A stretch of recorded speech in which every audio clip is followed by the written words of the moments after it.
नमस्कार मित्रांनो, सुस्वागतम. मुरंबा मालिकेच्या आजच्या भागामध्ये आनंद हा रमाकडे रूममध्ये येतो आणि रमाला विचारतो की अगं रमा, नेमकं तुझ्या मनात असे काय सुरू आहे ते मला सांग तू, नाहीतर जर सांगितले नाही तर तुला अर्थाची शपथ. तेव्हा रमा तर ही विचारात पडते की नेमकं आता काय करू, आनंद दादांना सांगू किंवा नको सांगू.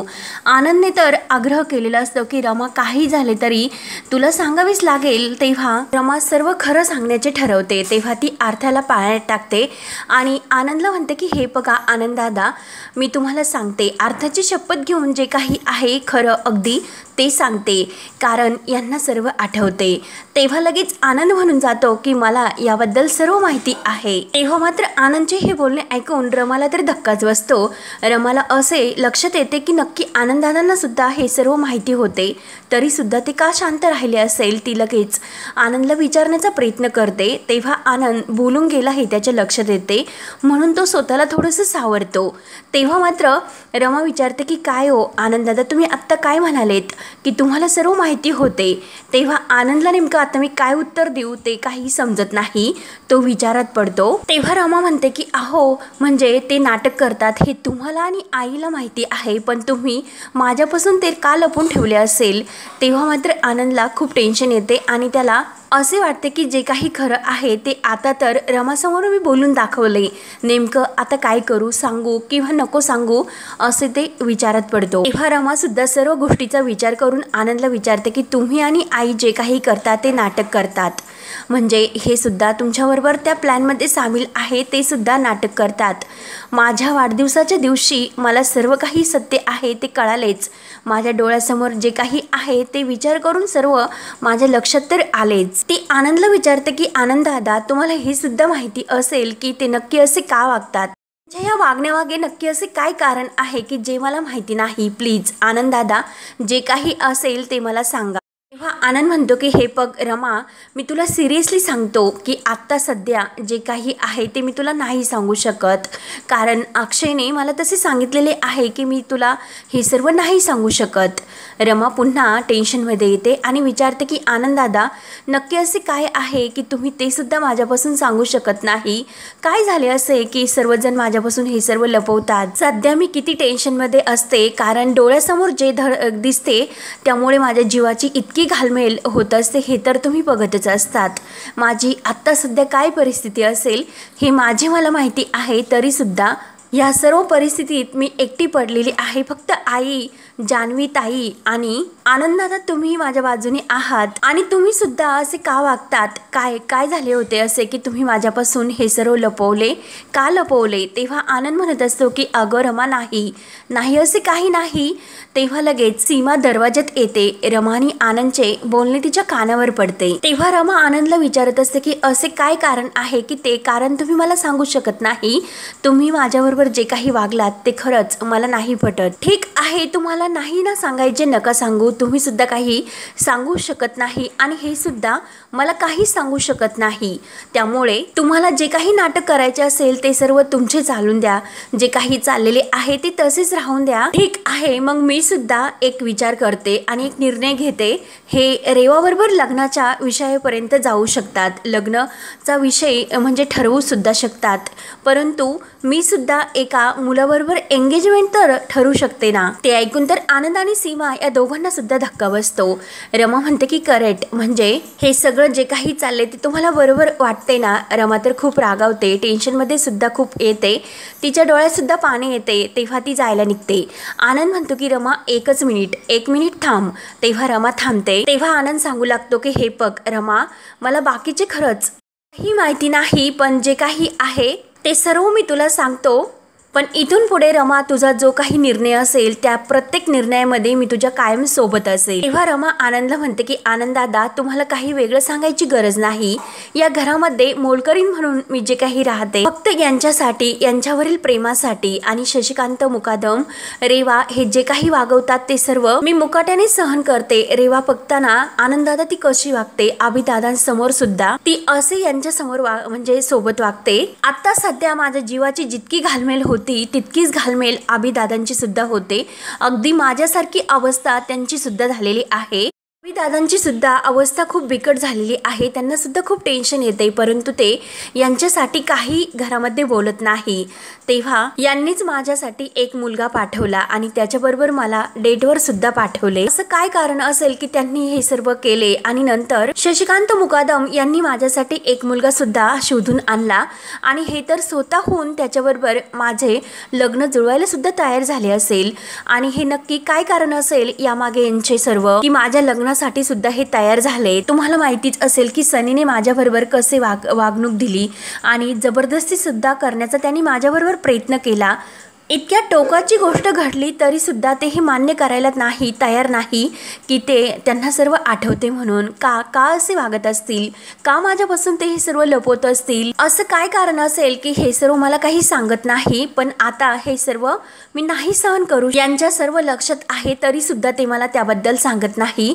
त्यामुळे आता मी सुद्धा त्यांच्याबरोबर तसेच वागते, यांच्या पूर्णपणे लक्षात आहे। त्यामुळे मी सुद्धा आता माझ्या मनाला वाटेल तसेच वागणार आहे, कोणी मला ते अडवू शकत नाही।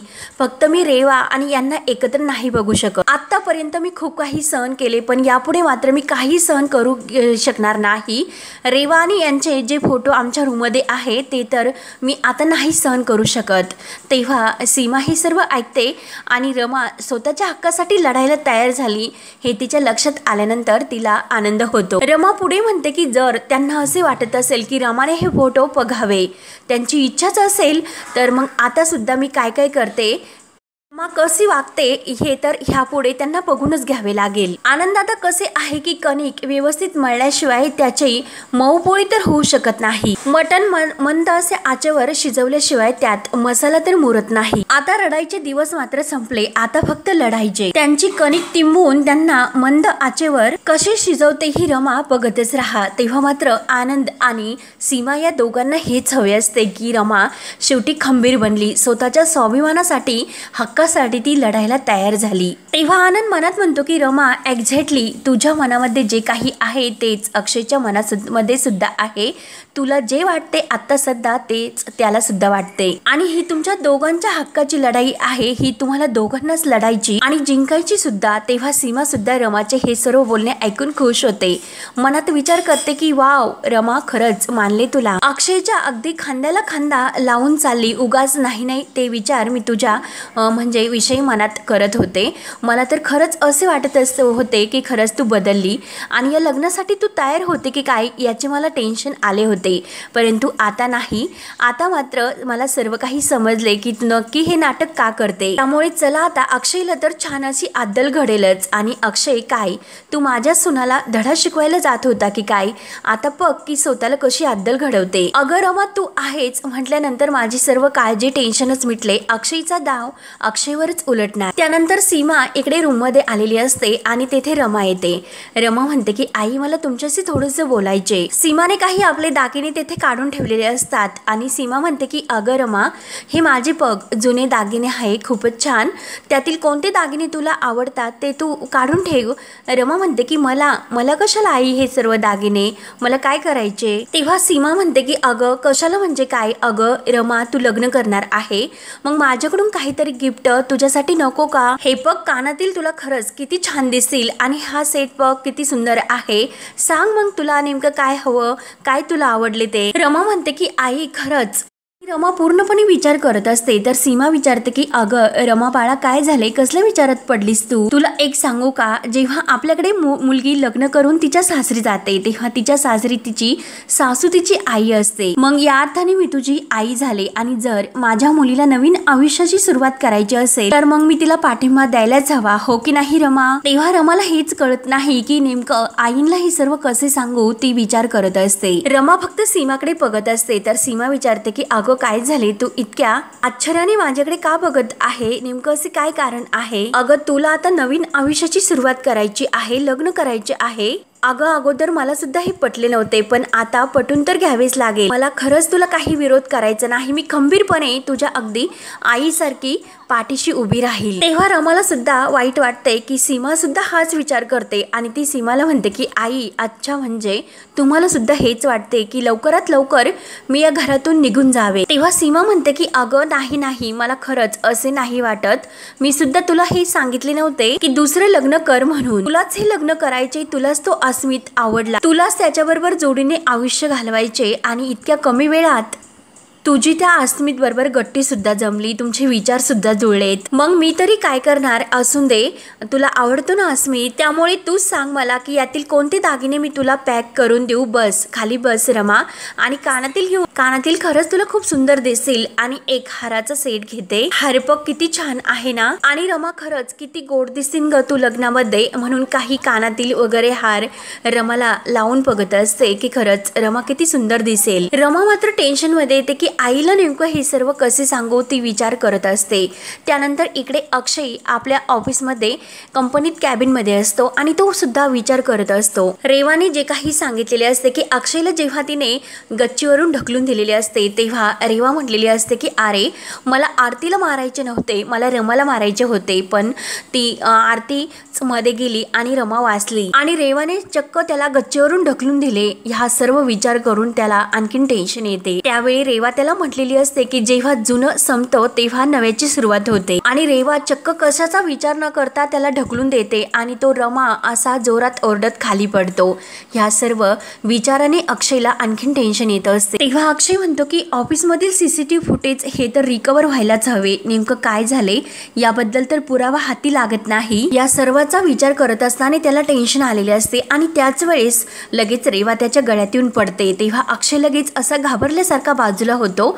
रेवा त्याच्याकडे बघतच असते। रेवा म्हणते की अरे अक्षय, मी तुझी होणारी बायको आहे। रेवा ही घाबरलेली दिसते तर अक्षय सुद्धा खूप घाबरत विचारतो की काय खरंच तू माझी होणारी बायको आहेस का, आणि परत म्हणतो की अर्थात खरंच आय एम सो सॉरी, तू तर माझी होणारी बायको आहे। तेव्हा रेवा टेन्शनमध्ये येते आणि विचारते की अरे अक्षय, तू असं का बोलतोस, नेमकं असे काय झाले की तू असं रिॲक्ट होतो, काय झाले अक्षय, अरे सिरियसली तू ओकेच आहेस ना। तेव्हा अक्षय म्हणतो की अगं मला जरा चक्कर आल्यासारखी होते म्हणून तो घाईने पाणी पितो आणि दीर्घ श्वास टाकत I am so sorry, I am so sorry रेवाला करतो। रेवाचा हात हातात धरतो आणि रेवाला म्हणतो की अगं महिनाभर झाला की ऑफिसमध्ये आल्यानंतर मला नेमकं असेच होते, खरंच मला नाही कळत की नेमकं मला काय झाले, ते मला असं असल्यासारखं होतंय की नक्की मला काहीतरी आठवते। तेव्हा रेवा तर पूर्णपणे घाबरते की नक्की अक्षयला मी त्याला ढकलून दिल्याचे तर आठवत नसेल ना, तिला जाम टेन्शन येते। अक्षय म्हणतो की ऑफिसमध्ये जेव्हा मी येथे कॅबिन समोर येतो तेव्हा नक्की मला येथे आल्यानंतर काहीतरी असे आठवते, नक्की येथे काहीतरी घडलेले होते, पण नेमकं काय झालेले असणार ते मला नाही आठवत। रेवा, तुला आठवत असेल की नक्की काय झाले, तू सांग ना ग मला की नक्की काय घडले होते ते। रेवा जाम टेन्शन मध्ये येते। अक्षयला म्हणते की अक्षय अरे तू खाली बस, अरे तू स्वतःला त्रास करून घेऊ नको प्लीज, तू खाली बस। तेव्हा अक्षय तिला तेच विचारत असतो की रेवा अगं नक्की काय झाले ते मला सांग, मला नाही आठवत। वारंवार शेवटी तो तेच बोलत असतो। रेवाला नेमकं आता याला कसे समजावू तेच कळत नाही। ती त्याला शांत करण्याचा प्रयत्न करू लागते, अक्षयला पाणी पिण्यासाठी देते आणि विचार करते की माय गॉड, अक्षयला सर्व काही आठवून अक्षयची मेमरी जर परत यायला लागली तर माझे मात्र काही खरे नाही, त्यामुळे मी आता त्याला इथे नाही थांबून देऊ शकत। ऑफिस स्पेस मधून त्याला नक्की मला बाहेर काढावेच लागेल, नाहीतर त्याला सर्व काही आठवेल। अक्षयला म्हणते की अक्षय तू अरे स्वतःला इतका त्रास करून घेऊ नको, हे सर्व तुला कामामुळे जास्त ताण पडल्यामुळे होते, तू जास्त टेन्शन घेऊ नको। तेव्हा अक्षय सुद्धा तिच्याबरोबर तसेच नाटक करतो की खरंच सो स्वीट रेवा, तू खरंच माझी किती काळजी करते ग, अगं मी घरी नाही येऊ शकत, एकतर खूप कामं राहिली आहेत त्यामुळे मी इथेच थांबतो। रेवा तेव्हा जाम टेन्शन मध्ये येऊन चिडून म्हणते की अरे अक्षय एकदा तरी तू माझं ऐकून घे। तेव्हा अक्षय म्हणतो की रेवा अगं तूच माझं ऐकून घे की मला खूप गोष्टी असे चेक करायच्यात। रेवा म्हणते की अरे वाटलंच तर आपण घरी करूयात। अक्षय म्हणतो की हो हो रेवा, मी तुझे नक्की ऐकेल, आपण घरी जाऊयात, तोपर्यंत तू एक काम कर, तू बाहेर जा, माझ्या गाडीच्या मागे पुढे एक 4-5 गाड्या उभ्या होत्या, बाहेर फक्त तू माझी किल्ली घे आणि तेवढं क्लिअर करून ठेव, गाडी बाहेर काढून ठेव, तोपर्यंत मी येतोच, मला 1-2 मेल्स पाठवायचे, एवढं करतो आणि लगेच येतो, प्लीज रेवा तू जा। रेवा म्हणते की खरंच का, आणि काही लागले तर तुम्हाला कॉल कर। अक्षय म्हणतो की खरंच करतो आणि तो सुद्धा काही आठवतो असे त्याला त्रास होतो। रेवाला तो समोर दाखवत असतो। रेवा बाहेर जाते, तिला तर खूप टेन्शन येते। तेव्हा अक्षय पुन्हा हा शांत होतो आणि म्हणतो की रेवा, तू महाचॅप्टर बाई आहेस, तुला काय वाटत असेल की मला काहीही कळत नसेल, तू येथून मला मुद्दाम बाहेर काढण्याचा प्रयत्न करतेस, ते मला न कळण्याइतका मी मूर्ख नाहीस। तेव्हा अक्षय त्याच्या स्टाफ मेंबर मधील एका माणसाला आतमध्ये बोलावतो। त्यानंतर इकडे घरी सीमा ही जे दागिने रमाला देत असते, तर रमा लगेच तटकन उठते आणि आई ते दागिने मला नकोय असे स्पष्ट शब्दात सांगते। तेव्हा सीमा म्हणते की अगं असं कसं, म्हणजे रमा तुला हे दागिने नकोय जुने, मग आपण एक काम करू, तुझ्या आवडीचे नवीन दागिने आपण घेऊयात नवीन दुकानामधून, मग तर झाले। तेव्हा रमाला तर खूप टेन्शन येते की आईला नक्की हे कसे सांगायचे। ती म्हणते की आई तुम्ही सुद्धा। तेव्हा सीमा विचारते की अगं रमा काय ग, काय झालंय। रमा तर डोक्याला हात लावून बसलेली असते। सीमा म्हणते की अगं रमा बाळा असे करायचे नाही, मला सुद्धा सर्व कळते। आपल्या हक्काच्या घरातून मुलीला जेव्हा बाहेर पडायचे असते तेव्हा तिला त्रास होतो। सीमा तर मुद्दाम हे सर्व आणखीन बोलत असते आणि रमाला त्याच गोष्टीचा त्रास होत असतो। सीमा म्हणते की अगं आपण तरी काय करणार, ही तर जगाची रीत आहे। आणि काय ग रमा तुला खरंच खूप जास्त त्रास होतो, नाही ना असे वागायचे, नाही ना हे सर्व नाटक करायची, तुम्ही तर कुठे ऐकता एकमेकांचे। तुमच्या दोघांची सुरूच आहे की एकमेकांवर मात करायची, एकमेकांच्या खोड्या करायचे, हे तर तुमचे कायम चालूच आहे। तेव्हा रमा घाबरतच विचारते की म्हणजे आई तुम्हाला। तेव्हा सीमा म्हणते की हो मला सगळं माहिती आहे, अक्षयचं हे वागणं मला अजिबात पटत नाही, पण मी तरी काय करू। अक्षयला समजावण्याचा मी अनेकदा प्रयत्न केला, पण त्याचं काय म्हणणं आहे की ती असे करते म्हणून तो असा करतो। अगं रमा तू सुद्धा काही कमी नाही। तेव्हा रमा म्हणते की आई मग मी काय करू, माझी सुद्धा सहनशक्ती संपली आता। रोज यांना आणि रेवाला एकत्र बघून मला खरंच खूप त्रास होतो, मी आता नाही सहन करू शकत। तेव्हा सीमा म्हणते की अगं तुला माहिती आहे की अक्षयला काय हवं आहे ते, म्हणून अक्षयला असे हवं आहे तर सांगायला सुरुवात करणार तोच लगेच ती थांबते। रमा पुन्हा विचारते की आई नेमकं काय हवं त्यांना। तेव्हा सीमा सांगायला तयार नसते। रमा म्हणते की आई प्लीज सांगा। तेव्हा ती रमाला हाताला धरून ते बेडवर बसते आणि म्हणते की शांत हो रमा।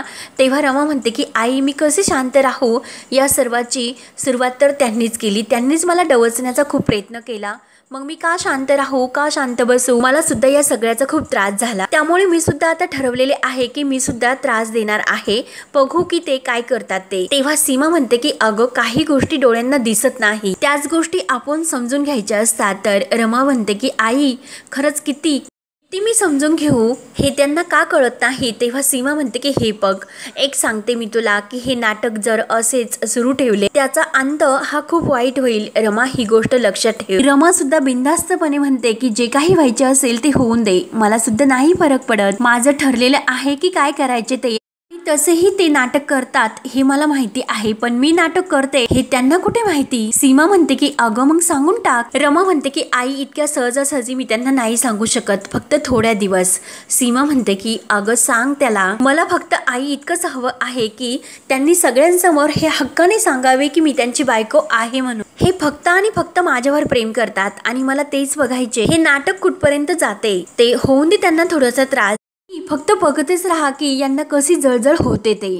तेव्हा सीमा म्हणते अवघड आहे तुमचं, अवघड सीमाला सुद्धा खूप राग येतो। तेव्हा रमाला सुद्धा खूप टेन्शन येते। त्यानंतर इकडे अक्षयने ज्या माणसाला बोलावून घेतलेले असते तर तो माणूस अक्षयला सांगत असतो की सर खरंच मी खूप फाईल चेक केल्या आणि फाईल रिकवर करण्याचा सुद्धा, परंतु त्याच दिवशी सर नेमकं कॅमेरा बंद होता। तेव्हा अक्षयला आणखी टेन्शन येते। अक्षय विचार करतो आणि त्यांना म्हणतो की खरंच त्या दिवशीचा कॅमेरा सुद्धा बंद, फाईल सुद्धा करब, म्हणजे नक्की काहीतरी मोठा झोल आहे हा। तेव्हा अक्षय म्हणतो की बरं ठीक आहे, पण ज्यावेळेस हा प्रसंग घडला त्यावेळेचे फुटेज मात्र हे बंद झाले असेल, परंतु त्या अगोदरचे फुटेज जोपर्यंत कॅमेरा चालू होता आणि जेव्हा तो बंद झाला त्या अगोदरचं तर फुटेज असेल ना का, ते सुद्धा करप्ट झालं आणि ते रिकवर करण्यामध्ये तुला यश आले का, ते जमले का। 1 महिना झालो मी तुझ्या मागे लागलो की त्या फाईल रिकवर कर म्हणून, एकतरी फाईल झाली का रिकवर। तेव्हा तो माणूस म्हणतो की हो सर, ती फाईल त्या दिवशीची रिकवर झाली। आणि तर अक्षय म्हणतो की चल लगेच मला ते सीसीटीव्ही फुटेज दाखव, आणि सगळ्यात महत्त्वाची गोष्ट म्हणजे आपल्या